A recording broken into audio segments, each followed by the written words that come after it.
It's 1:02, so I guess let's get started.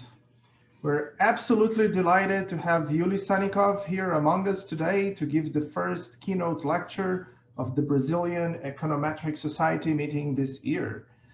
As a representative of the society and also at a personal level, I am honored to have the opportunity to say a few words about Yuliy's work by way of introduction. Well, to put it very simply, Yuliy's work in dynamic game theory and dynamic contracting is widely recognized as the single most significant breakthrough in economic theory in decades. But perhaps more importantly, the impact of Yuliy's methodological innovation transcends the field of economic theory and reaches the realm of various applied fields. For example, his dynamic agency papers with Peter DeMarzo have become classics in corporate finance and have shaped the way contemporary researchers think about capital structure, firm dynamics, and managerial compensation.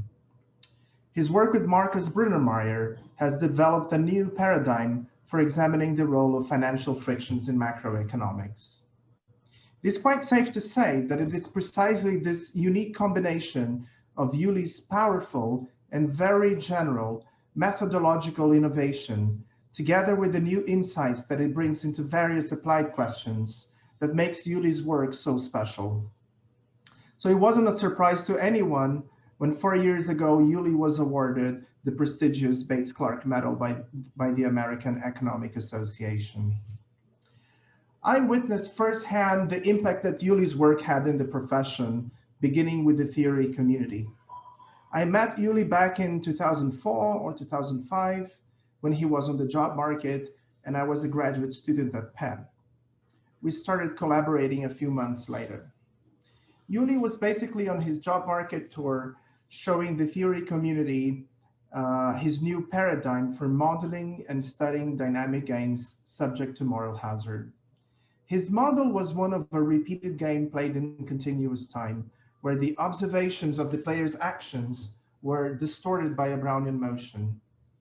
In that quite revolutionary paper, which got published at Econometrica a few years later, Yuliy showed us how to use stochastic calculus and martingale arguments to connect the law of motions of the player's continuation values and their incentives.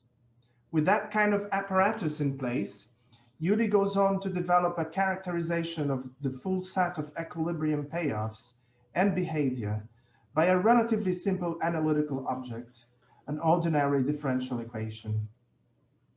Sannikov's optimality equation is truly a piece of art. It shows in a very clean manner how the trade-off between efficiency and incentives is resolved in games with moral hazard. And the resolution of this trade-off is as beautiful as it is intuitive. It depends on the Gaussian curvature of the set of equilibrium payoffs. As we expect, in order to provide incentives for players to cooperate, their continuation payoffs must be sensitive to the noisy public signals about actions. This noisy dynamics leads to a very familiar inefficiency. The convexity of the set of equilibrium payoffs implies that this inevitable exposure to risk will hurt the common interest of the players. While we expect some measure of convexity to play a role in the resolution of this trade-off, in discrete time, it's simply impossible to make a precise connection between the geometry of the equilibrium set and the efficiency cost of incentives. The beauty of Yuliy's work is that it makes this connection precise and exact. Thus, we can view the continuous time model as a useful approximation, which helps us get a better understanding of incentives in dynamic environments. Well, I could go on and on and on. Yuliy has at least another handful of papers with profound insights. And I could also talk forever about how great a co-author he is. And I know a few of his students too, so I could talk about how splendid a PhD advisor he is. But you're not here to listen to me. So in the interest of time, I'm going to stop. Without further ado, I introduce you to our keynote speaker, Yuliy Sannikov. Yuliy, please, the stage is all yours. Okay, thank you, Eduardo, for this great introduction. I really didn't expect that. I was just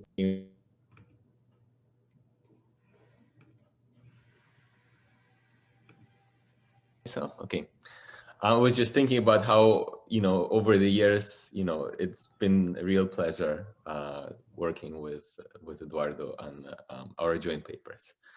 Um, so thank you very much for having me. So I would like to talk today about a paper I'm working on with a colleague at Stanford, Andy Skripach.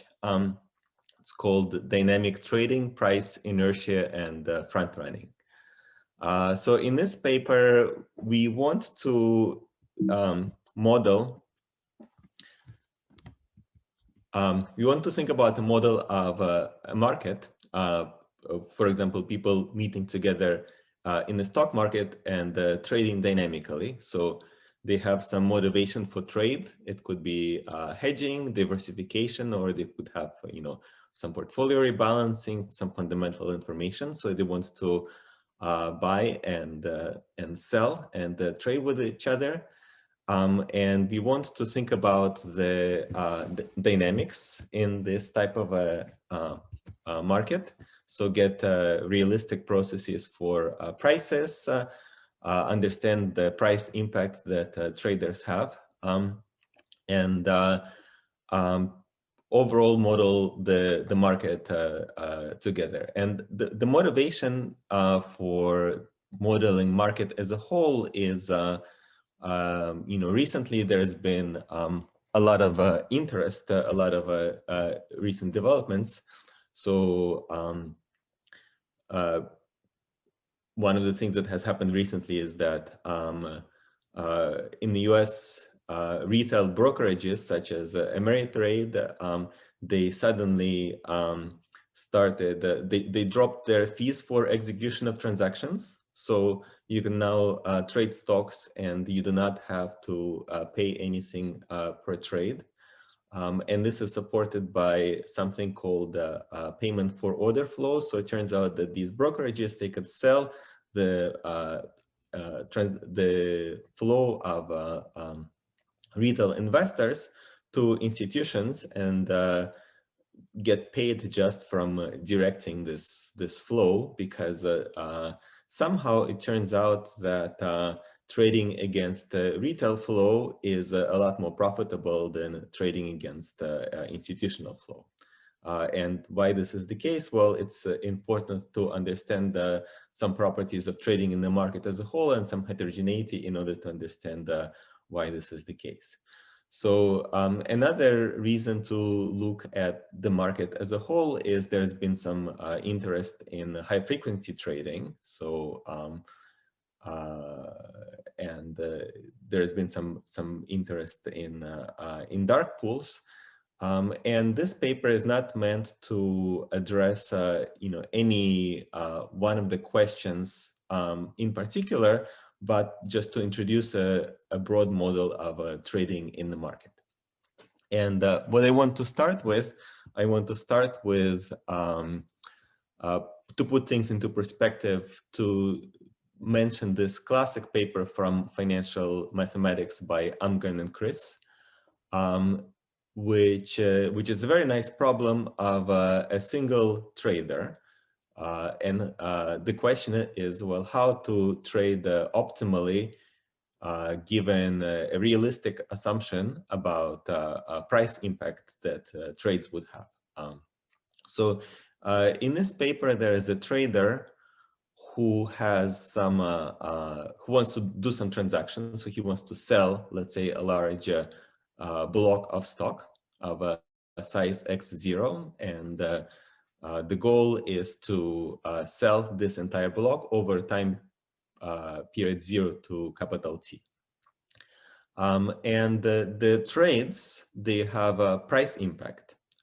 And there are two types of price impact. There's instantaneous and permanent price impact, and these are basically motivated empirically. So that's why they made this assumption. It's a nice, clean assumption that's empirically motivated. So Instantaneous impact is that the price is going to instantaneously react to the speed of a trade, to the selling rate Q. And permanent impact is that the price is going to change as a result of the total quantity sold from the beginning of sales until the current time. And the question is, well, what's the best way to trade this block? The objective function here is the trader cares about the expected revenue. So he wants to try to get a better price for the shares that he sells. And the trader also doesn't like the variance of revenue. So the trader ideally would like to sell at the price which exists in the market right now, but because he has to spread out the trades over time to minimize price impact, the price at which the whole order executes, the average price, is going to depend on the market volatility, and because of risk aversion, the trader doesn't like it. So there is a penalty for the variance of execution price, and this is a problem. One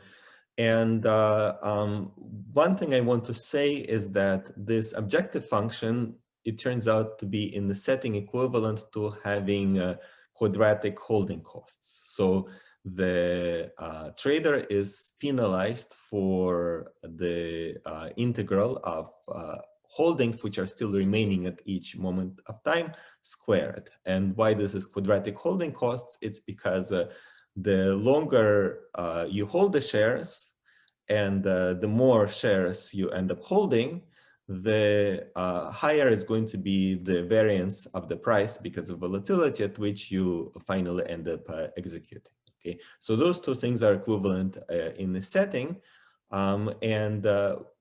Now what we want to do is we want to basically put together many traders like that in the market.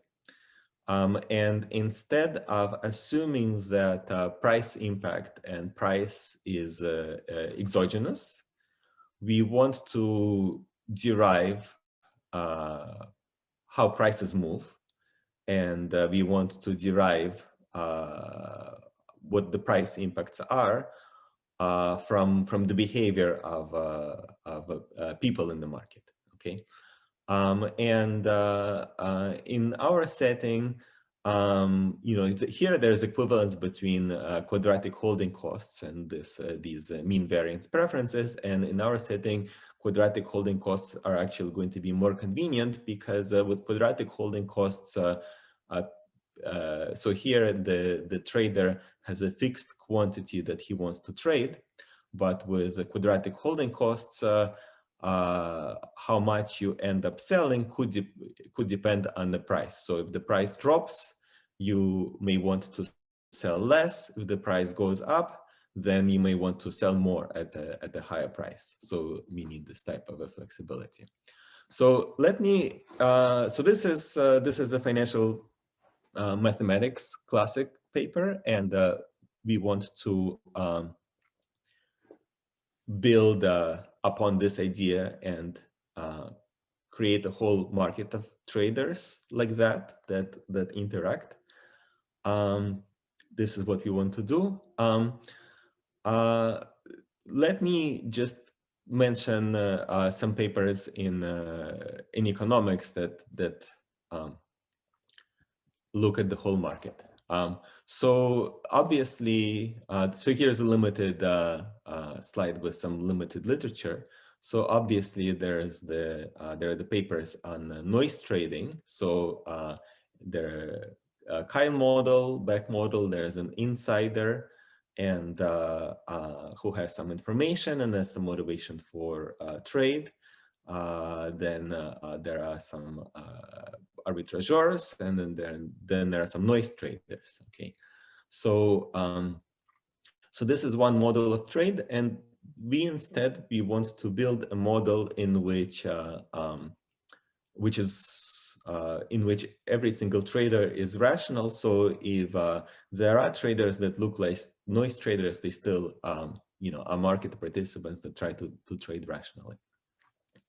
So there are models of rational trading in which people have some motivation for trade which are symmetric. So there are symmetric markets, and there's a very nice paper by Vayanos, and there are some more recent papers by Du and Zhu. In our paper, we are particularly interested in heterogeneity in the market, the fact that there are some larger traders and then there are some smaller traders, in order to be able to apply the model to recent developments, for example, phenomena such as payment for order flow. There are some challenges to having a dynamic model of market, which is asymmetric. But there are some very nice papers, for example, Malamud and Rostek, of one-shot models where traders are asymmetric, and a lot of the insights that they get in the one-shot model also translate into our dynamic model. And so, of course, I cannot proceed without mentioning some popular press and some the book by Michael Lewis Flash Boys book, Dark Pools. So there is a lot of interest in this because of the rise of high-frequency trading. Okay, so now let me go to tell you what we do, and the big picture is that we want to think about Amgen and Chris, a single trader problem, as a starting point, but we want to put many of these traders into a market. Okay, and in order to put them into a market, we need to add several layers to Amgen and Chris. So the first layer is still this individual optimization problem, but we have to generalize it, because in Amgen and Chris, it's a specific assumption about price impact, but we have to allow for more general types of price impact, and it will turn out that the generality that we have is actually empirically relevant. So we have to first look at a more general version of an individual trader's problem. One of the ways how we have to generalize Amgen and Chris is we have to include the possibility of price momentum, so price inertia. So why is that the case? Is because in Amgen and Chris, prices are martingales in the absence of trades by the trader, but when many traders interact, then they're going to push the prices, and the prices, they will have some momentum. So that's important to include. So that's one, individual optimality. Two is when we put many traders together into a market, then you want to derive how prices are going to behave as a result of the strategies of individual traders. So the second step is to put traders in the market and to impose market clearing to derive the price. And then the last thing is that we have to close everything, and we have to impose the consistency requirement. So instead of assuming price impacts of traders exogenously, we have to realize that these price impacts, they come from the willingness of other traders to accept the flow of a given trader in the market. Okay, so if a particular trader trades, he's going to push the price, for example, selling to push the price down. And as the price drops, the asset gets cheaper. It will become more attractive for others to buy it. In order to encourage the other traders to buy the asset, the price has to be pushed down sufficiently, and this is going to be the source of the origin of the price impact. So this has to be endogenized. So These are the 3 layers. And it will turn out that every single one of them is a nice problem in of itself. So the first one is a nice problem because it's a generalization of the classic Almgren and Chris problem. So let me talk about each one of them one at a time, starting from individual optimality. So here's a generalization of Almgren and Chris. So a trader has some inventory, okay? And the motivation for trade is that, so this inventory, these could be brokers that,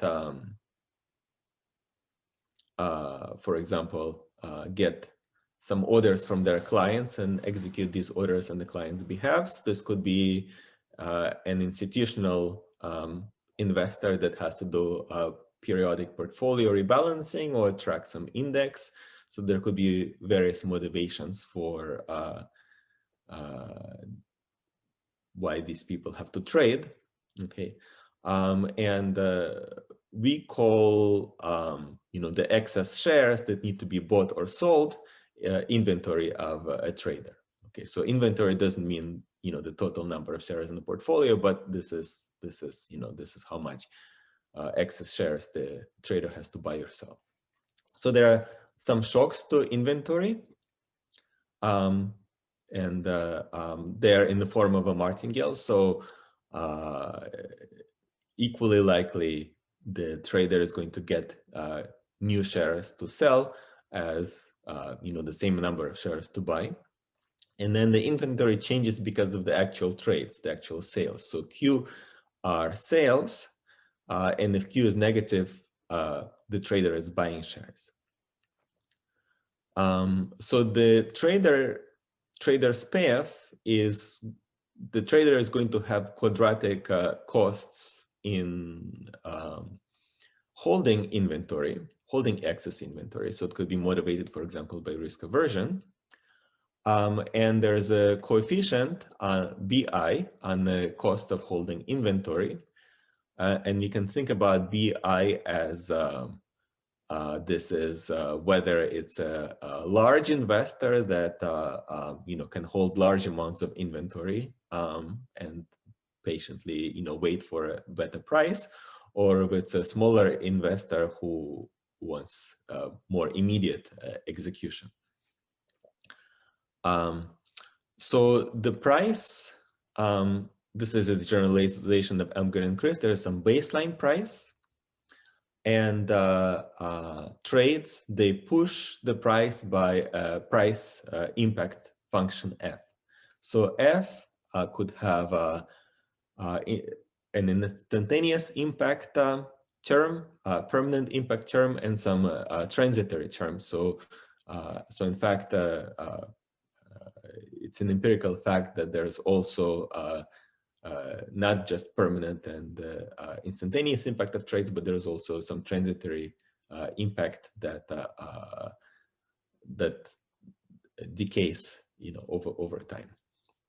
Okay, so this is individual's problem, and here the price follows some stochastic law of motion.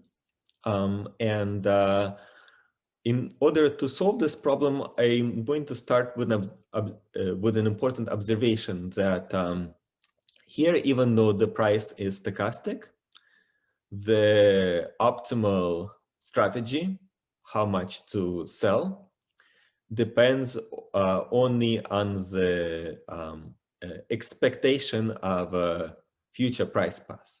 So expectation of future price path is important because when prices have momentum, if prices go up, then you want to wait to sell a little bit later. And if prices go down, you want to try to sell faster while the price is still high. Okay, so the expectation matters, but because of this quadratic holding cost, it turns out that only the expectation matters, and the variance of price, for example, does not matter.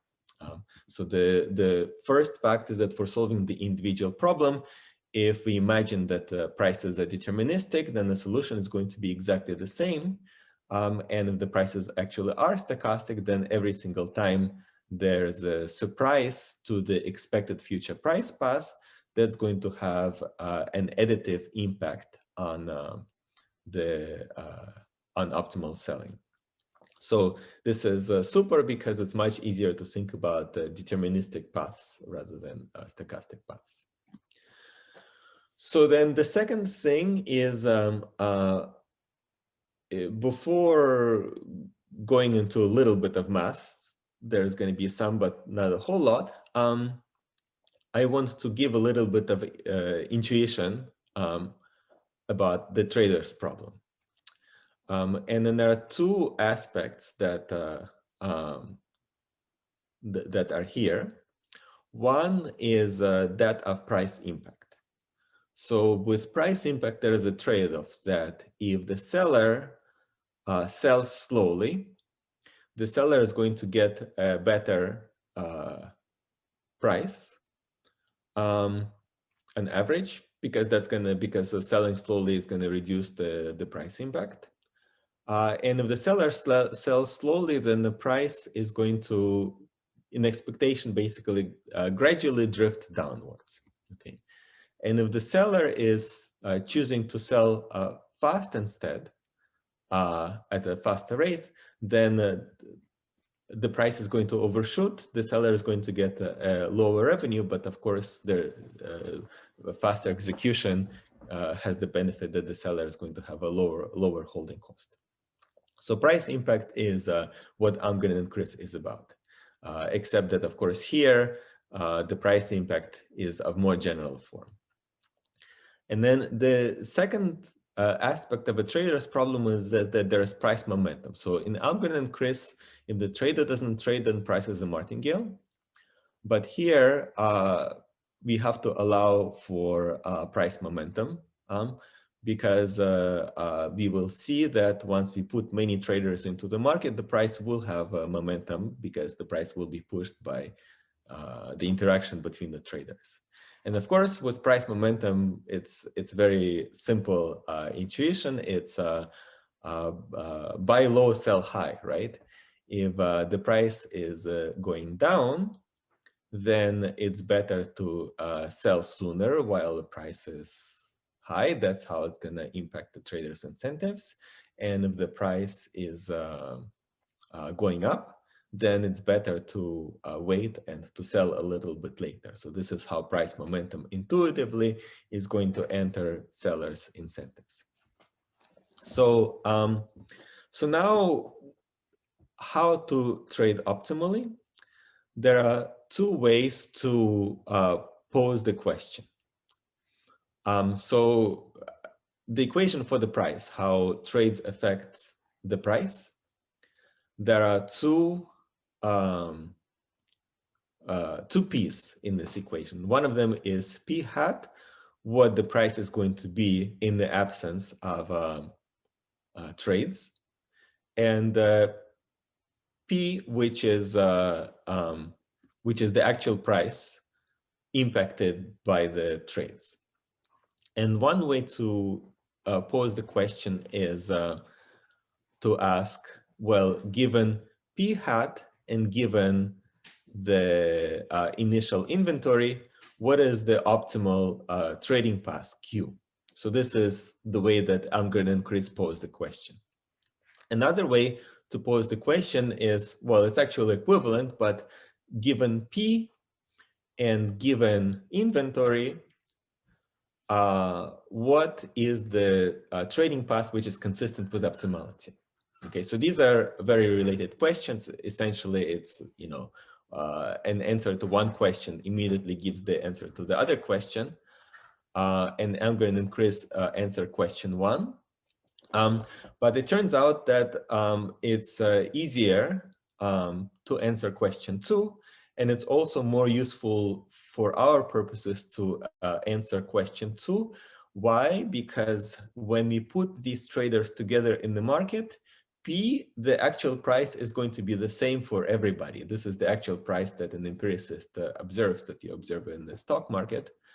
But P hat, they're going to be different for different traders, because what the price would have been if a particular trader did not trade, well, that's different for the different traders, right? So once we put the traders together and talk about market clearing and answer to question 2 is going to be more useful for us. But I want to highlight this difference, this distinction between one way of posing the question and another way of posing the question in order to avoid the confusion.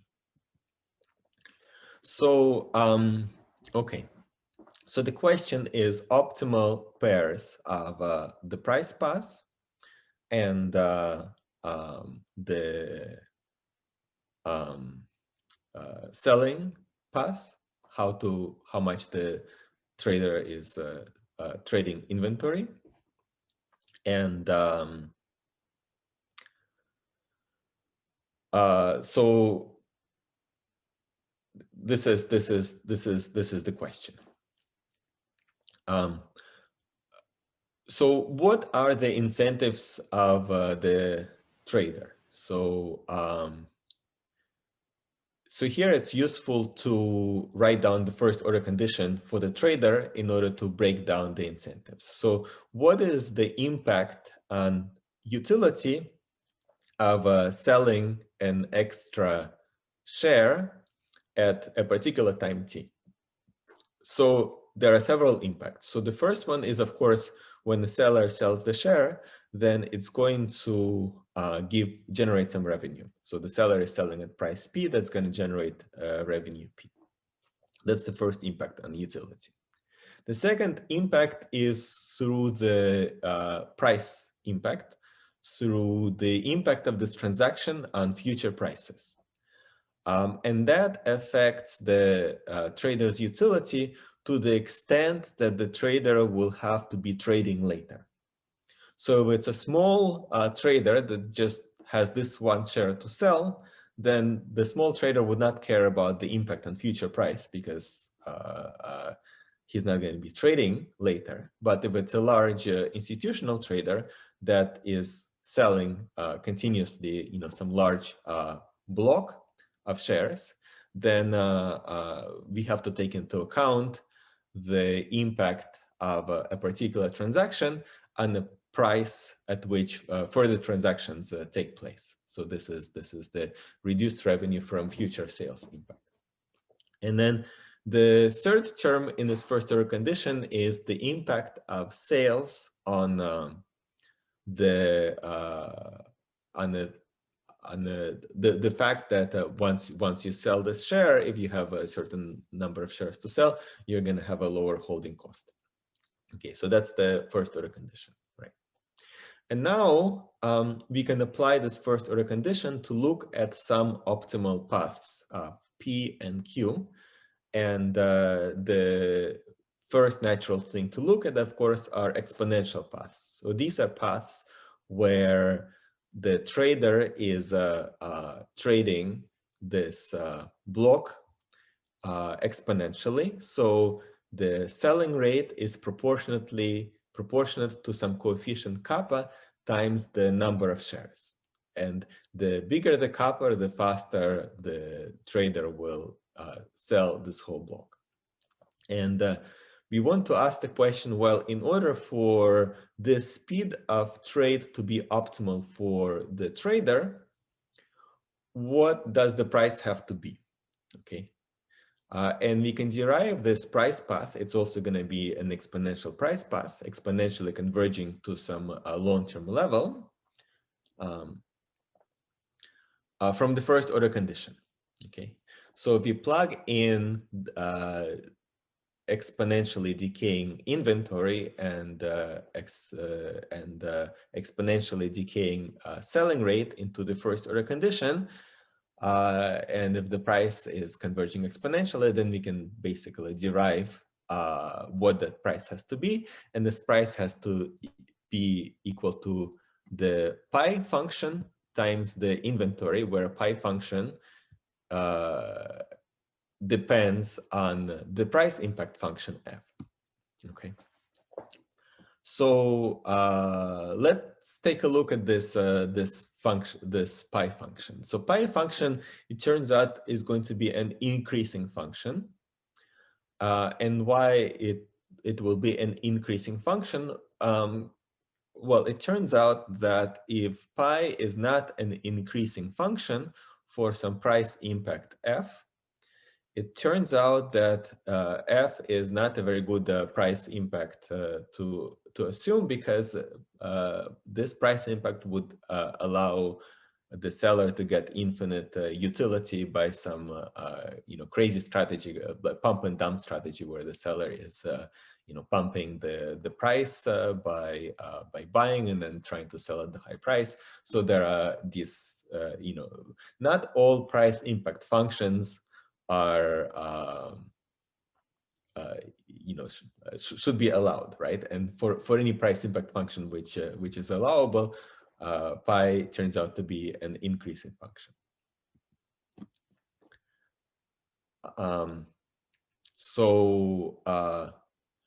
Okay, so here's a graph of a typical function pi.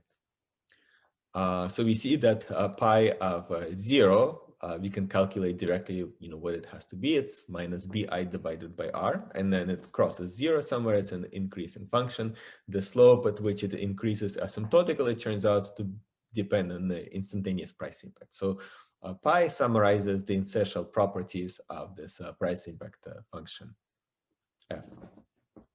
And pi tells us where the price should start, and in order to give the trader incentives to trade at a particular rate kappa. So let's think about, intuitively, fast rate versus slow rate. So a trader that's trading fast at a fast rate kappa is actually generating a large price impact. And this trader can reduce price impact significantly and get a much better, try to get much better revenue by lowering kappa, by trading slower. So what would give a trader incentives to trade at this very high rate and generate very high price impact? Well, that will only be the case if, in fact, the price has a very strong downwards momentum. So somebody will have incentives to sell very, very quickly if he sees that the price is dropping very fast in the market naturally. So that will, give this trader incentives to, even though sales generate, have a high price impact, to basically try to sell very, very quickly, to sell at the high price before the price goes down. So that's why for very large kappa, function pi has large values. And for very low kappa, the trader will have incentives to delay instead of selling fast. If by delaying you can get a much better price if the price starts low and drifts up. So for kappa close to 0, pi is going to be negative. Okay, and of course function pi intersects 0 somewhere, which corresponds to price which is a martingale. So a trader, if the price is a martingale, consistent with optimality is some trading rate kappa hat. And of course, kappa hat depends on the price impact of the trader. Somebody who has larger price impact is going to have a larger function pi, is going to have a lower kappa hat, lower natural selling rate. Okay, so for exponential price path, this is a characterization of optimal trading of a trader. Now, let's put this together. So suppose that the price now is a mix of exponentials. So in that case, consistent with the mix of exponentials, what is the what are the inventories that are what is the path of inventory which is consistent with optimality for that price? Okay, is that, well, of course we have to take this price and term by term, the inventory is going to be additive in each component of the price path. So we are going to have a sum of different terms here, and we are going to have an extra term which corresponds to the natural selling rate of kappa hat, right?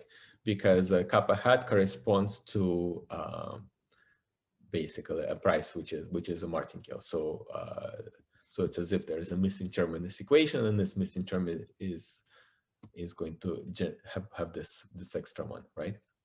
And now, given this expression, given the price path, and given the initial inventory, we can pin down this missing constant, and we can answer the question. We can answer the following question. Suppose that we are, suppose an empiricist observes the actual market price, the actual path, and observes how much inventory the trader has, and wants to infer how much this this trader will want to trade at this observed price. So in that case, we can we get the expression for how much this trader is supposed to trade, you know, basically from the result from the previous slide. So this is an important point, and let me summarize it in a proposition. So proposition A is a generalization of Elmgren and Chris to price momentum and to general form of price impact. And proposition A says that for a price path, which is a mix of exponentials, so it could have, of course, one of the kappas could be 0, right? So that's going to be the long-term price to which PT is going to converge. And for some initial inventory, there's a unique trading path for the seller to trade this inventory if P is the actual price that's observed in the market, and we have an expression for this what is the optimal trading path of this trader from which the trader would not want to deviate given price PT. Okay, so that's the result, which is characterizing optimal trading with price momentum and with general price impact. And if you look at this expression for Q, how much the trader is supposed to be selling, let's get some intuition. So there is a kappa hat, which is the natural exponential trading rate. And there is an adjustment for the different terms which take into account the different types of momentum that the price has. So in the absence of price momentum, it's optimal to sell at rate kappa hat, which is where pi function intersects the horizontal axis. Then there are different adjustment terms for the price momentum. So obviously when the price is going up, the seller would want to sell a little bit later, and if the price is going down, the seller would want to sell a little bit sooner. So, okay. So now that we have a solution to the problem of an individual trader, and in this problem, we were quite general in our assumption for the price impact. Now we can try to put these traders together in the market and see how they trade and what is going to be the price that is going to clear the market. So market clearing is, now imagine that we have different traders with different holding costs meeting together. Let's assume what the price impacts are. So the price impact, thinking about the future a little bit, we'll have to tie this all in. So we'll have to, each of the price impact of each trader will have to arise from the willingness of others to accept the flow of a given trader. But for now, we take them as exogenously given. And we ask the question, well, for a given vector of inventories, what is going to be the path of price, which will result from trading these inventories, and how much will each trader trade and how fast? Okay. So in order to address this question, let's first consider price paths which follow exponential functions. And ask the question, well, is there a vector of inventories for which this is going to be the price path? Okay, and something that I forgot to mention is that in this talk you'll see, prices which are positive and prices which are negative. And I just want to say that when I say PT, this is not, doesn't really correspond to the actual empirical price in the market, but it's some normalization, price shifted relative to some specific constant level. So negative price doesn't literally mean negative price, but it's the deviation of the actual price from some baseline level. So exponential path of the price literally has to be interpreted as this is the price which is converging in expectation exponentially to some long-term level. So it's a price that has some exponential momentum. So from an earlier result, proposition A, okay, if we have a price path, which is just a single exponential, then we know what is the optimal trading path of any trader, which is consistent with this price. Okay, and then there are two terms. There is one term which comes from this exponential trading rate, and there is another term which comes from the natural trading rate of the trader kappa hat. Okay, so now markets have to clear, which means that the sum of Qs has to be 0. And in order for the markets to clear, well, we have to match the coefficients on every single exponential in the sum. And if it happens that kappa hat for the different traders are all distinct, so the different traders, they have different price impacts, then the answer to this question is going to be particularly straightforward. And if kappa hats are not distinct, well, there are some details to work out, but the answer is going to be essentially the same. So if kappa hat are all distinct, then in order for the markets to clear at every single moment in time, the coefficient on the individual exponentials which are distinct, they have to be all 0. So yi's have to be 0, and the sum of the inverses of pi I of kappa, they also have to be 0 in order for the coefficient on this exponential kappa that we started with in order for those coefficients to add up to 0 for the markets to clear. Okay, so so this equation that the sum of inverses of pi i's has to equal to 0, that this is a market clearing condition, which is going to narrow down the set of possibilities, kappa, for any market with any set of price impacts.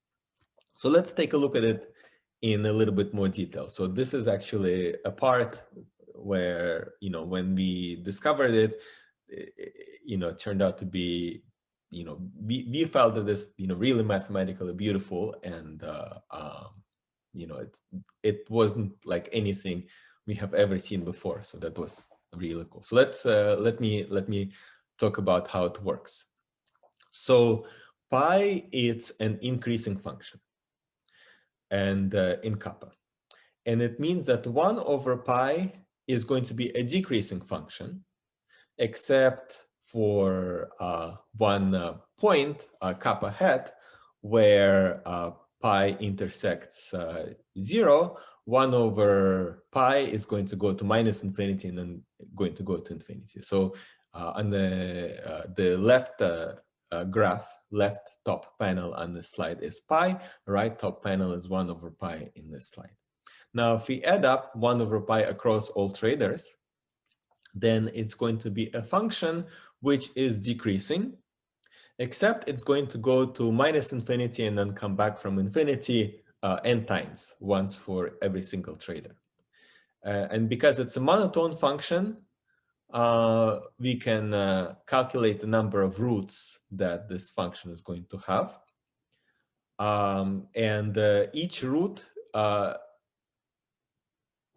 satisfies a market clearing condition, because the sum of 1 over pi I, so let's take a look at the previous slide, each root corresponds to the possibility of clearing the markets. Okay, so each root of this function, sum of 1 over pi I, corresponds to an allocation which is traded exponentially at rate of the appropriate kappa, and markets will clear. So we have n-1 allocations like this. So allocation is basically a vector of inventories. It's another way I call it. And we have n-1 vectors, and they almost span the whole set of inventory allocations. We need just one more vector to add so that the whole set is spanned, and then we will be able to tell for every single allocation vector how trade is going to proceed. And the remaining vector, it turns out, is the efficient allocation. So the efficient allocation is one in which the inventory is allocated in such a way that the marginal holding cost is the same for every single trader, and the marginal holding cost equals the price. So under efficient allocations, players will not want to trade. And this efficient allocation corresponds to trading rate kappa equal to 0. And the efficient allocation vector is, well, it's just, you know, it's just this vector for kappa equal to 0. Okay.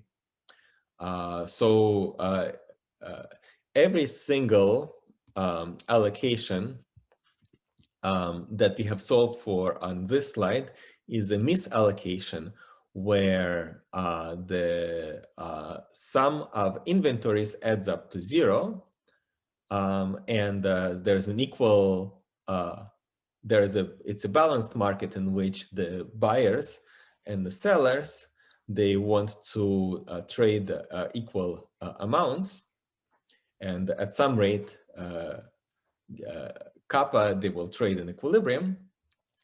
And in addition, there is this extra efficient allocation where every single trader holds a positive or a negative number of shares that corresponds to their holding cost coefficient, okay, and the efficient allocation, there's going to be a price at which no trader wants to trade.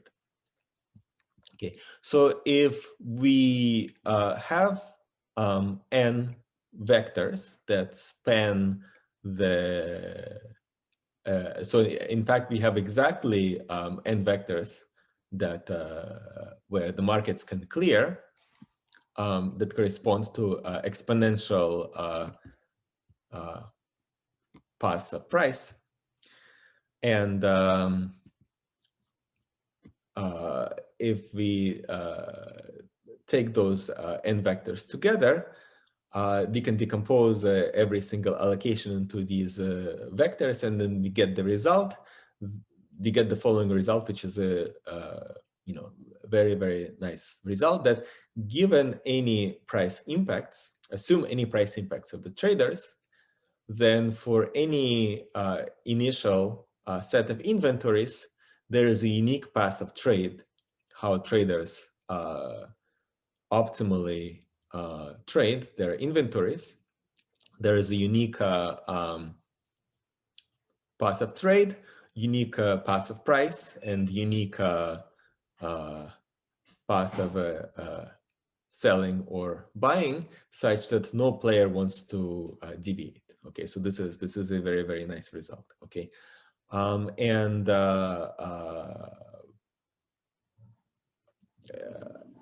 when players trade, then price is going to be a mix of exponentials. It's going to have a constant coefficient which corresponds to the loading and the efficient allocation, and it's going to have a coefficient on every single other exponential component that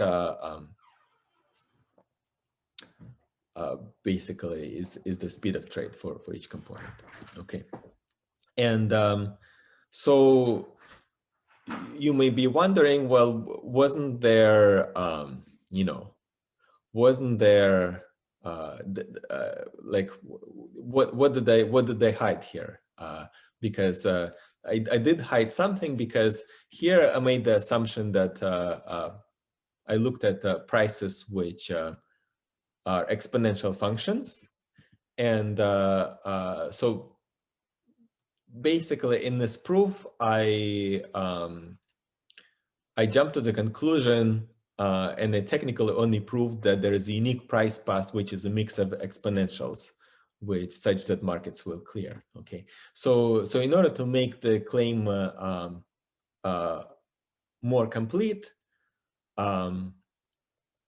I actually have to make a statement that not just for a price which is a mix of exponentials,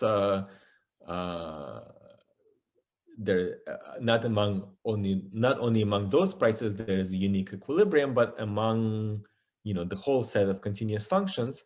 And technically speaking, in order to make this more general claim, I have to allow for complex kappas, so that the price paths which have this form, and those could be ruled out, because it turns out that if a price has some cycles, then it can never arise in equilibrium, because a price which has cycles is not going to be consistent with optimality for any price impact, because everybody would always want to try to sell when the price is high at the high point of the cycle, and buy at the when the price is at the low end of the cycle. So only exponential paths of price are consistent with market clearing, and no others. Okay, so recap is we have a proposition B, which tells us that for any price impacts that we can assume for the players, so players could, so price impact is actually something that empirically is hard to measure. In order to measure price impact, in order for a particular institutional investor to measure its price impact, this institution has to make experiments by trading different amounts to see how they actually affect the price. So price impact is actually something which is hard to know in practice. So the fact that if we assume that the price impacts are exogenous and players maybe irrationally believe that these are their price impact, may not be such a far-fetched assumption. But if we assume price impacts as exogenous, then proposition B says that there is a unique map from the set of players' inventories to their rates of trade and to the price, which characterizes optimal trading to efficiency.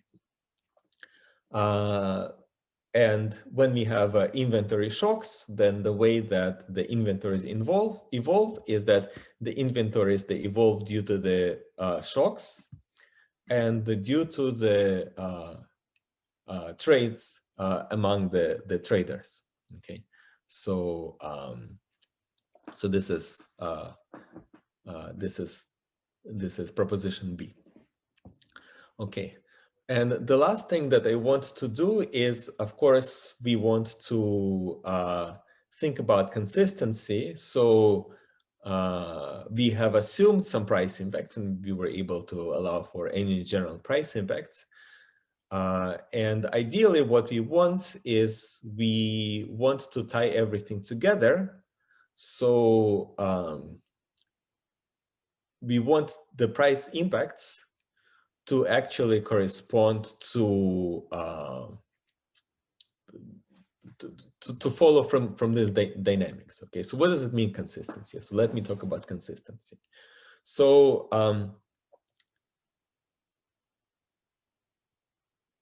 the question is, if we have trading dynamics described by Q, which maps inventories to trades, and P, which maps inventories to the price, then what does it imply about the price impact of a given trader? And here, essentially, we are asking the question, well, given the strategies of all other traders, how much should an individual trader have to push the price in order to get them to accept a certain flow?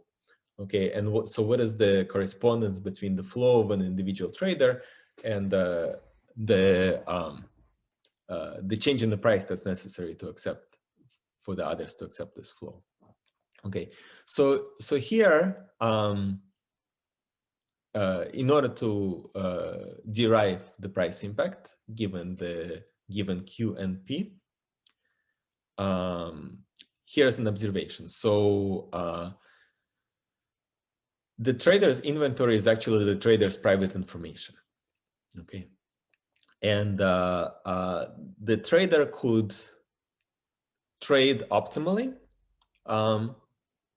or the trader could deviate. So the trader could choose any other path of trade, which would correspond to optimal trading for some other inventory X hat. Okay, so effectively the trader can pretend to be another type, a type with different inventory, and trade differently. And this is going to result in so when the player is pretending to be another type, then all other traders are still trading according to their types, but this particular trader is pretending to be somebody else. So this is going to result in a different price path. We can compute what this is going to be, and this is going to result in a different path, how the shares are reallocated among the traders. Okay.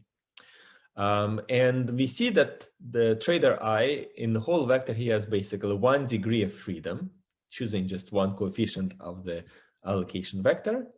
And this 1 degree of freedom is sufficient for the trader to choose any path of trade okay?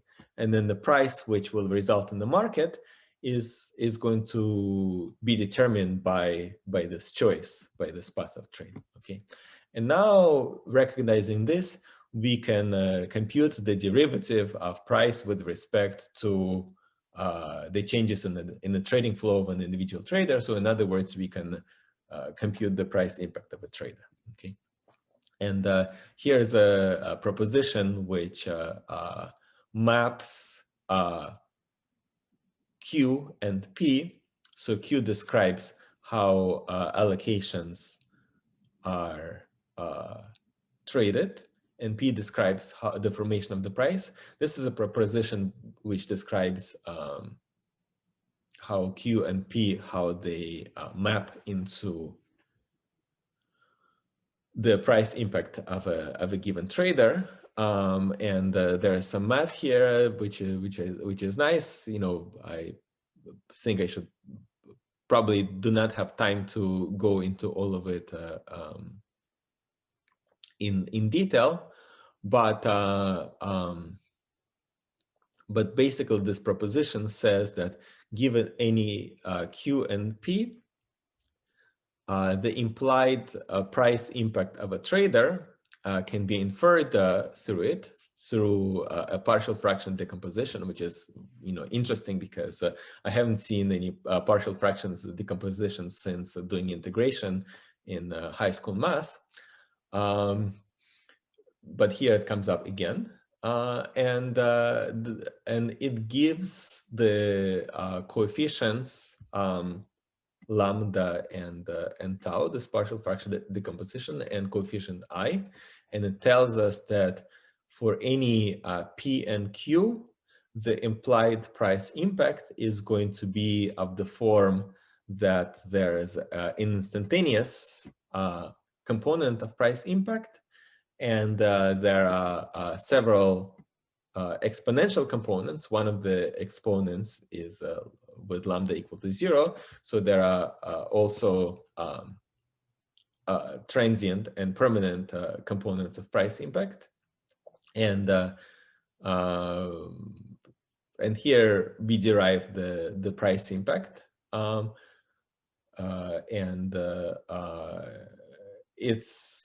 It's of the same form as Amgren and Chris, but it's generalized to include also a transient price impact. And ultimately, to close everything, we look for an equilibrium. So we want to start with assumptions of price impacts such that with those price impacts, the implied trading dynamics, they imply the same price impacts that we started with, okay? So this is the consistency requirement.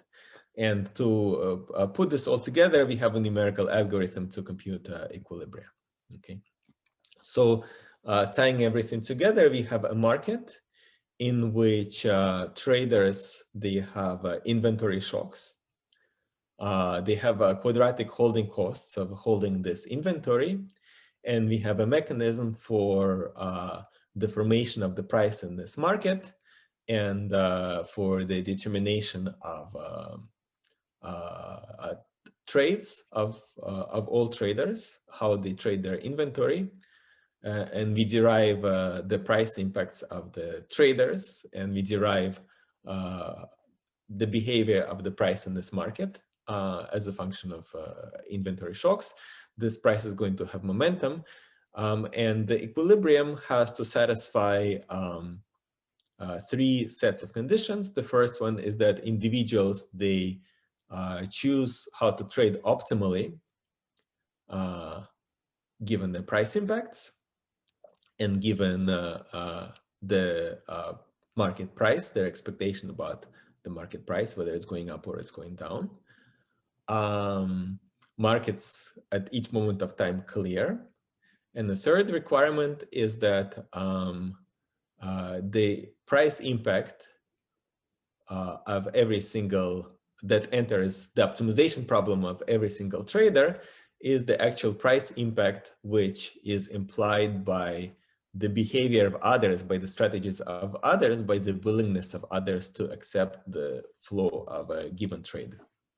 Okay, so at this point, let me show some examples, and then I think hopefully I will be able to leave some time for questions at the end.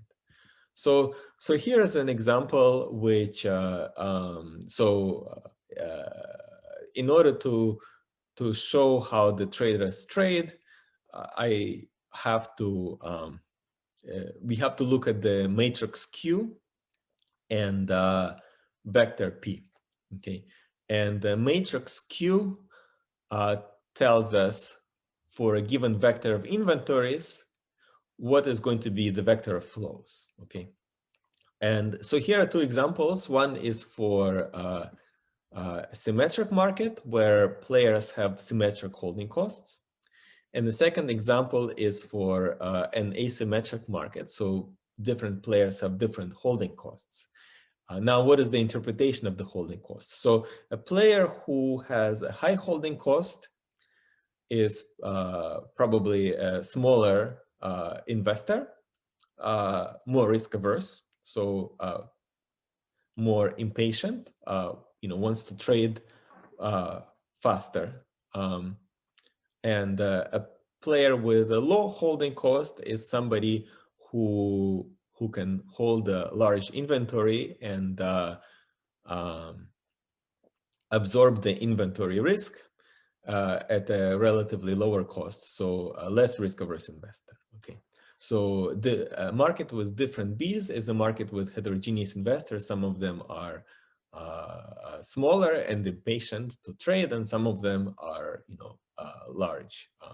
Okay, and this notion of size here is related to, but it's distinct from another notion of size, which is how much the quantity, the amount of inventory that different traders have to trade. So there's another notion of size, which is not the ability of holding inventory, but the trading needs. So there could be some traders which want to trade a lot, which have large inventories, like brokers, and there could be some traders which don't have very many big trading needs. So here are some of the things that we observe. Okay, so obviously traders with lower holding costs, they can afford to trade slower. So this corresponds to the lower diagonal elements of matrix Q. And traders with high holding costs, they're more impatient to trade. They want to trade faster. Okay. So traders with lower holding costs, they will, and the implication of that is that the market price will be less sensitive. So P is going to have a lower coefficient on the inventory of the traders with lower B who hold their inventories longer. Okay.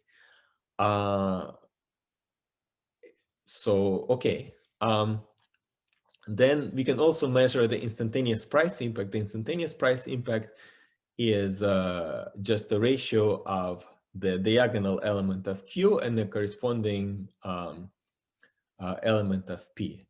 So the instantaneous price impact is the ratio of price to flow. And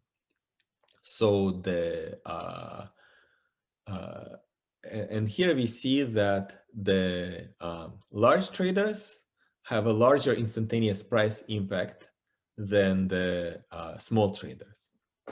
And why is that? So the large traders, they're the patient traders. So they trade more slowly in this market. And when other traders identify that there's a large trader in the market, trading slowly, then they know that these are the trades of the large trader, and they know that there's a lot more a lot more trades going to be coming in the future, because this is the type of the trader that's spreading transactions over time, over a long period. And so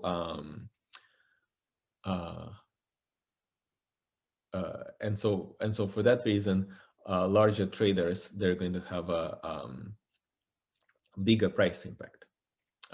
So this is the case because in this model we assume that players can learn instantaneously where any type of flow is coming from, and this is and in practice, of course, players learn where the flow is coming from only gradually, and in fact, high frequency traders, they try to make money by trying to identify the source flow, whether it's an institutional trader trading or not, before everybody else. And that's why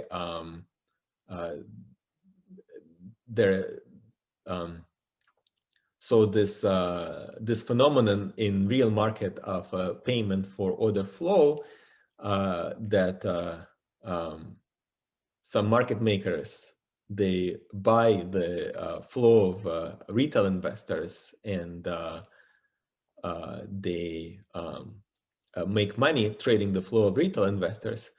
This phenomenon of payment of order flow also comes from the fact that they want to learn before everybody else that this particular flow comes from the small retail investors rather than large institutional investors, because this type of a flow is much less persistent and much more like noise traders flow than the flow of large traders. Okay, so here's a solution for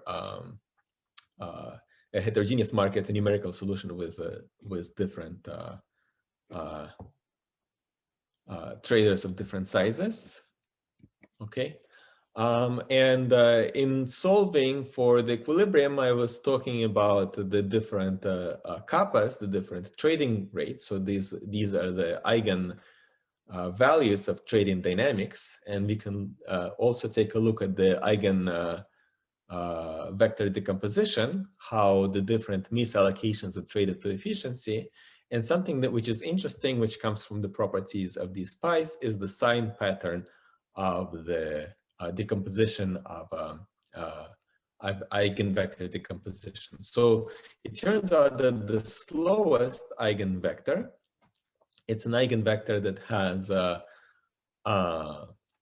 single large trader on one side of the market, selling or buying, and the rest of the market composed of the rest of the traders. And then every single eigenvector breaks the market into two halves. One half are the k largest traders, and the other half is k minus n minus k smallest traders. So that's interesting. So that the some inventory misallocations get traded to efficiency faster than others.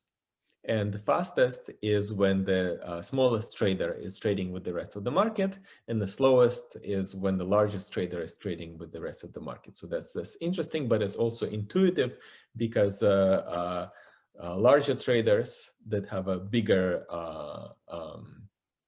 that have a lower holding costs are also trading slower. So the summary of the positive results, what we learned from solving the model, is that players with lower holding costs, they trade slower. So a matrix U has lower diagonal elements. Prices are less sensitive to these players' inventories. So that means that in the short run, the price is going to be skewed in the favor of the larger traders. So the larger traders, they spread their orders over time. And by spreading the orders over time, we could say that they exercise market power, because they could coordinate their orders better than the individual retail investors. Together, they do not coordinate their orders. And so the large traders, they're able to get a better price in the short run, and they basically market power and the ability to coordinate orders, gives these traders better trading term. And because of this behavior, how they try to optimize and spread trades over time, their market impact, which I guess is a function of how fast other traders learn that it's really large traders trading, their price impact is going to be larger. And so if high frequency traders make the market closer to our model, so in our model we assume that learning about the source of flow is instantaneous, then high frequency traders would increase the price impact of large traders relative to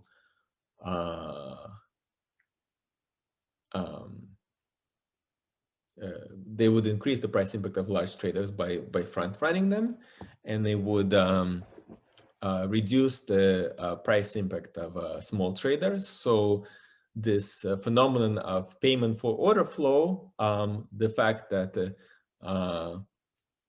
the retail investors, their orders are separated from others, it turns out this model implies that it's actually good for retail investors because it reduces the price impact of retail investors, and the retail investors get a better execution price. Okay, so so some other things I should mention is that okay, so if we have a market of so one particular interesting case which we can solve in closed form is a market in which there is one single large trader and many small traders, a competitive range. So this is an example which we can solve in closed form, and it's good for studying, for example, the distinction between retail investors and institutional investors, because in that case we have a closed form solution. And one of the results that we have here is that the price impact of the large trader has just the instantaneous and the permanent component. And the reason why there is no transient component is that the transient component, if it existed, it would have to come from the heterogeneity among the small traders. So the transient component comes from the following fact in this market: if somebody sells and if the rest of the market, they buy, after they buy, later they trade among each other, and this post so the selling leads to trading among other traders after the transaction has been completed, and this leads for the price movement after the sales stop. Okay, and so front running is in the title, so I cannot finish without talking about front running. So let me talk about front running.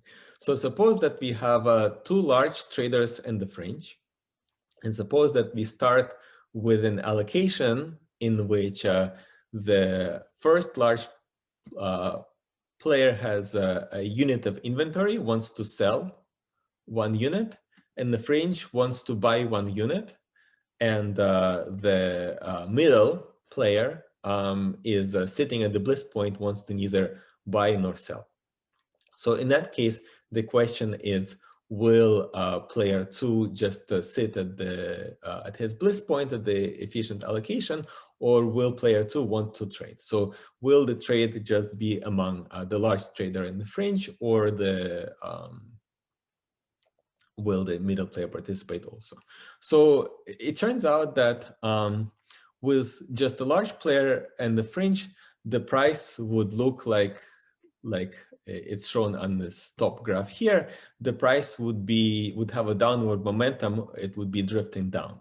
Okay, and the reason why is that the large trader who has a unit to sell has market power relative to the fringe, and so will try to time the sales to trade slower, and this is going to lead to a downward price momentum. Okay, and now when the second large player comes into the picture, he sees that the price has momentum, and he can trade profitably off of this price momentum. So he would want to sell short at the high price and buy back later at the low price. And what this is going to do is that the presence of the middle guy is going to actually change the price path, which is going to be much more efficient. It's going to be closer to efficiency. And effectively what the middle guy do in this market is that he will front run the first large seller. Okay, so front running is, the large trader starts selling, the second large trader starts selling with him to anticipate the drop in the price and then buy back later at the lower price. And something that this model implies is that here, this behavior of front running is actually good because it brings the market closer to efficiency. In fact, the presence of a front runner encourages the first large trader to trade faster to avoid being front run. And because the market anticipates that the first large player is trading faster, the price impact of the large trader is in fact going to be lower. Okay, so basically that's what's going to happen. So here, front runners actually they improve efficiency. So to conclude, so this is a model where we have a market, trading in the market, where we put together many traders. Their motivation for trade is that they have some inventories that they want to trade, and they have some holding costs. So we derive properties on the equilibrium path. So how trades lead to price momentum, and how as a function of the size of the market, players trade faster or they trade slower. And we derive some off equilibrium results. So off equilibrium is the results about the price impact. So price impact is what the price would have been if the player did not trade optimally, but instead deviated and traded differently, and what price this would result. And basically that's the paper. Thank you very much. Thank you very much, Yuliy. We don't have a whole lot of time, but I think we do have time for maybe one or two brief questions. So if you have a question, just open your mic.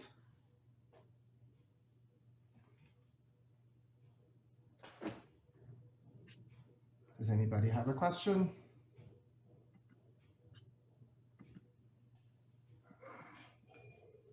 So just one quick question about this last example you showed. Would the middle trader actually sell short and then buy later, or is it just his presence that affects the dynamics of the price? Yeah, he would actually. Well, it's actually both. So his presence will affect the dynamics of the price. His presence would affect the speed at which the first large trader is selling, because the first large trader, in the presence of this middle guy, he would sell faster. And he will actually, because even so let's take a look what happens. So with the solid price would have been without the middle guy. But with the middle guy, the price goes to efficiency, but it still has the same shape. So of course, given this shape, he would still want to sell short and then buy back later, because that's a profitable thing to do. Yeah. Good. I think we have time for one more question.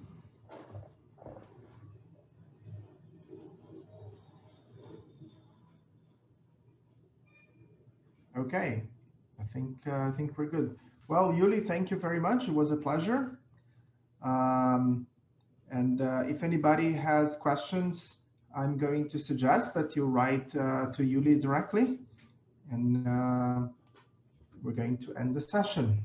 Thank you very much. Yes, absolutely. Thank you very much for having me, and thank you very much for listening. Yep.